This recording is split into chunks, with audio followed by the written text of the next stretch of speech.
നമ്മുടെ ചാനലിലേക്ക് വീണ്ടും സ്വാഗതം. എല്ലാവരും സുഖമായിട്ടിരിക്കുന്നു എന്ന് വിചാരിക്കുന്നു. ഇന്നത്തെ വീഡിയോയിൽ നമ്മൾ ഒരു ഡെസ്ക്ടോപ്പ് കലണ്ടറാണ് ഉണ്ടാക്കാൻ പോകുന്നത്. അപ്പം കാർഡ്ബോർഡൊന്നും ഇല്ലാതെ പേപ്പർ വെച്ചിട്ട് എങ്ങനെ ഉണ്ടാക്കാം എന്നാണ് ഇന്നത്തെ വീഡിയോയിൽ കാണിക്കുന്നത്. അപ്പോൾ ഇത് ചെയ്യാൻ വേണ്ടിയിട്ട് നമുക്ക് ഇഷ്ടമുള്ള ഒരു പേപ്പർ എടുക്കാം, ഇഷ്ടമുള്ള കളർ എടുക്കാം. ഞാനിപ്പോൾ ഒരു പിങ്ക് കളറാണ് എടുത്തത്. എന്നിട്ട് ഇതുപോലെ ഒരു 3 ഫോൾഡ് ആക്കിയിട്ട് ഒന്ന് മടക്കിയെടുക്കുക. അപ്പോൾ ഇതിന് പ്രത്യേകിച്ച് ഒരു അളവൊന്നുമില്ല, നിങ്ങളുടെ ഇഷ്ടത്തിന് മടക്കിയെടുക്കാം.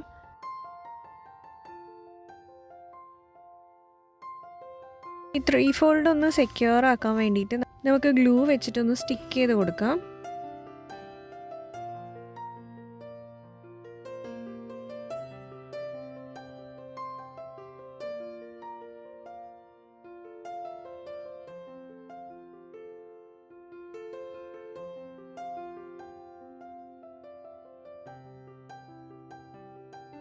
ഇനി ഈ ഒരു 3 മടക്കായി കഴിഞ്ഞാൽ ഇതിനെ പകുതിക്ക് മടക്കണം. അതായത് ഈ ഒരു നീളമുള്ള ഷീറ്റിനെ ഒന്ന് ഫോൾഡ് ചെയ്യുക, പകുതിയായിട്ട് മടക്കുക.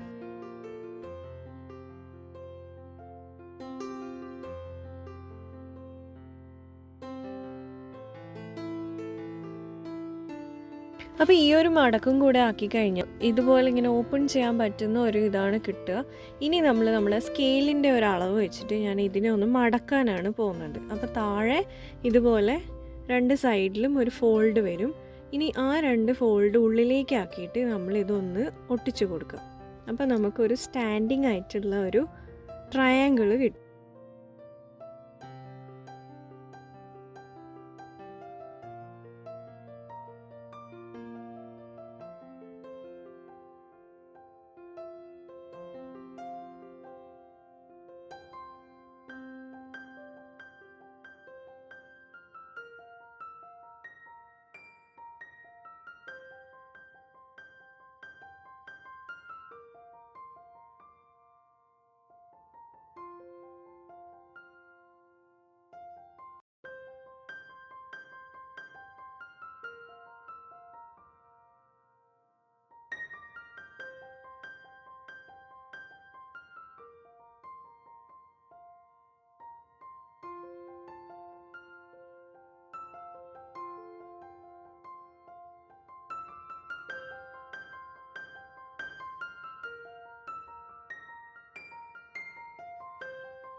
ഇനി നമ്മൾ ഒരു യെല്ലോ പേപ്പർ എടുത്തിട്ട് ഇതുപോലെ ഒരു 7.5/11, ഇത് അളവ് ഇത്രയൊന്നും വേണമെന്നൊന്നുമില്ല. നമ്മുടെ ആ ഒരു സ്റ്റാൻഡിൻ്റെ കുറച്ച് ചെറുതായിട്ട് ഒരു 6 ഷീറ്റ് റെക്ടാങ്കുലർ ഷീറ്റ്സ് കട്ട് ചെയ്ത് എടുക്കാം.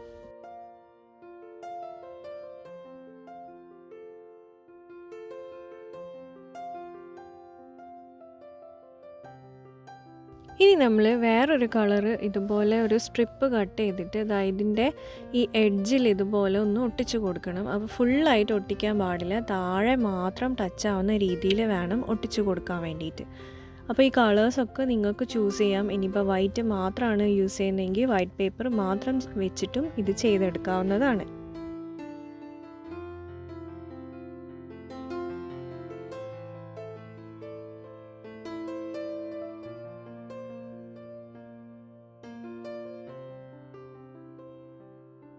അപ്പോൾ ഈ ഒരു ബ്ലൂ സ്ട്രിപ്പ് ശരിക്കും പറഞ്ഞാൽ ഒരു പോക്കറ്റ് പോലെയാണ് ഉണ്ടാവുക. നമുക്ക് അതിലേക്ക് ഇൻസേർട്ട് ചെയ്ത് വെക്കാൻ പറ്റുന്ന രീതിയിലാണ് അത് ഉണ്ടാവുക. ഇനി നമുക്ക് ആ യെല്ലോ ഷീറ്റ് എടുത്തിട്ട് അതിൽ ഓരോ ഷീറ്റിൽ ഓരോ മാസവും അതുപോലെ ആ മാസത്തിലെ ഡേറ്റുകളൊക്കെ എഴുതാം. ഒരു ഷീറ്റിൽ തന്നെ നമുക്ക് ഫ്രണ്ടിലും ബാക്കിലും 2 മാസങ്ങൾ എഴുതാം. അപ്പം ഒരു ഷീറ്റ് എടുത്തു കഴിഞ്ഞാൽ ഫ്രണ്ടിൽ ജാനുവരി ആണെങ്കിൽ ബാക്കിൽ ഫെബ്രുവരി, അങ്ങനെ എഴുതിയിട്ട് നമുക്ക് 6 ഷീറ്റും ഫില്ല് ചെയ്യാം.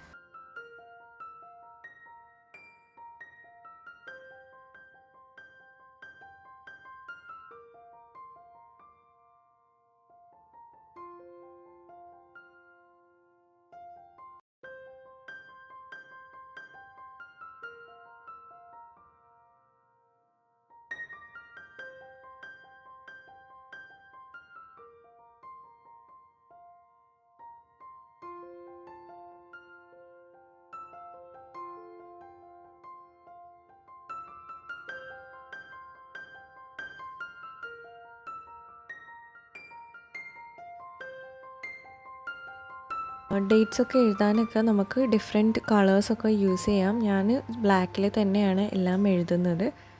ഇതുപോലെ നമുക്ക് എല്ലാ ഷീറ്റ്സും ഫില്ല് ചെയ്യാം.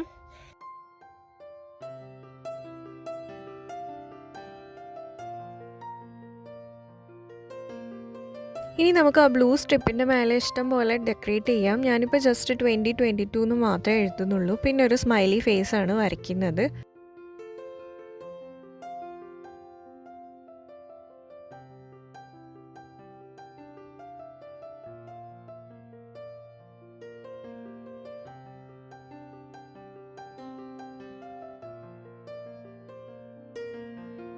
നിങ്ങൾക്ക് വേണമെങ്കിൽ എന്തെങ്കിലും കോട്ടോ അല്ലെങ്കിൽ സ്റ്റിക്കേഴ്സോ ഒക്കെ ഒട്ടിക്കാവുന്നതാണ്. ഞാനിപ്പം ഏറ്റവും സിമ്പിളായിട്ടുള്ള രീതിയിൽ കുട്ടികൾക്ക് വരെ ചെയ്തെടുക്കാവുന്ന രീതിയിലാണ് ഞാനിപ്പം ചെയ്യുന്നത്.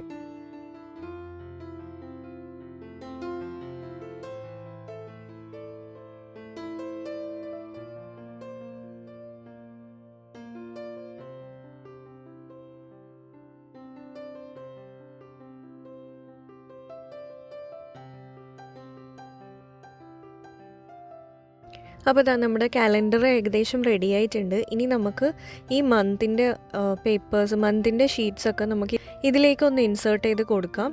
ഇനി ഒരു മാസം കഴിയുമ്പം നമുക്ക് അതെടുത്ത് ഒന്ന് തിരിച്ച് വെച്ച് കഴിഞ്ഞാൽ അടുത്ത മാസം നമുക്ക് കിട്ടും.